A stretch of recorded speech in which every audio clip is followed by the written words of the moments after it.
Cycle নিয়ে ফেরি করতে করতে খালি গলায় গান গেয়ে নেট দুনিয়ায় ভাইরাল এক দুঃখের ফেরিওয়ালা। आया रे खिलौने वाला खेल खिलौने लेके आया रे आया रे। অভাবের সংসারে স্ত্রী, দুই ছেলে এবং বৃদ্ধ বাবার মুখে এক মুঠো ভাত জোগাতে গ্রামে গ্রামে ফেরি করেন তিনি। বীরভূম জেলার লাভপুর ব্লকের ধনডাঙ্গা গ্রামের আনফাস আলী প্রায় 16 বছর ধরে সাইকেল নিয়ে গ্রামে গ্রামে ঘুরে ফেরিওয়ালার ব্যবসা করেন। এভাবেই তিনি তার সংসার পরিচালনা করছেন। মোহাম্মদ রফির কণ্ঠে গান গেয়ে মানুষকে আকৃষ্ট করেন এবং তার জিনিসপত্র বিক্রি করেন। গানে মশগুল থেকে কখন যে তার পরিশ্রমের দিনটি চলে যায় তা তিনি বুঝতেই পারেন না। তবে ছোটবেলা থেকেই গানকে ভালোবাসেন তিনি। 12 বছর বয়স থেকে বিখ্যাত গায়ক রফি মোহাম্মদের ভক্ত। কিন্তু অভাবের তাড়নায় কারো কাছে গানের তালিম নেওয়া হয়নি আনফাস আলীর। নিজের চেষ্টায় রফির গান শুনে শুনে রপ্ত করেছেন তিনি। রফি মোহাম্মদের গানের সাথে সাথে তাকেও তিনি অন্তর দিয়ে ভালোবাসেন।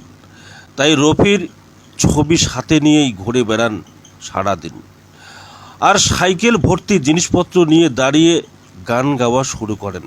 তার দরদি কণ্ঠের গান শুনে ভিড় জমতে শুরু করে এলাকাবাসীরা।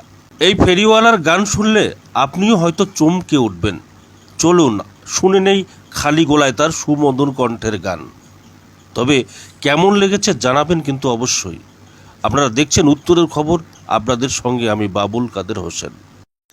ना मैं न जानू तेरा देश न जानू, कैसे न भेजूं संदेश न जानू।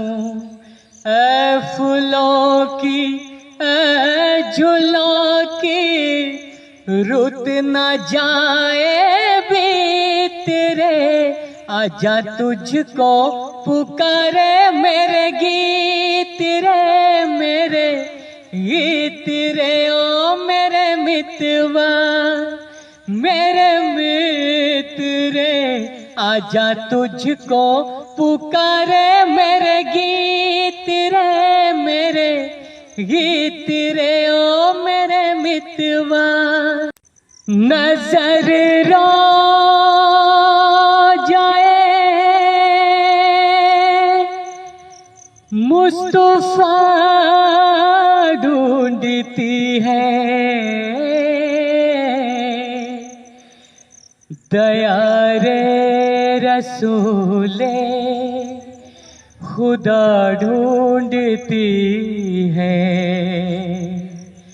मुबारक हो तुम सबको हज का महीना, न थी मेरी किस्मत में देख मदीना। मदीने वालों से मेरा सलाम कहना, मदीने वालों से मेरा सलाम कह।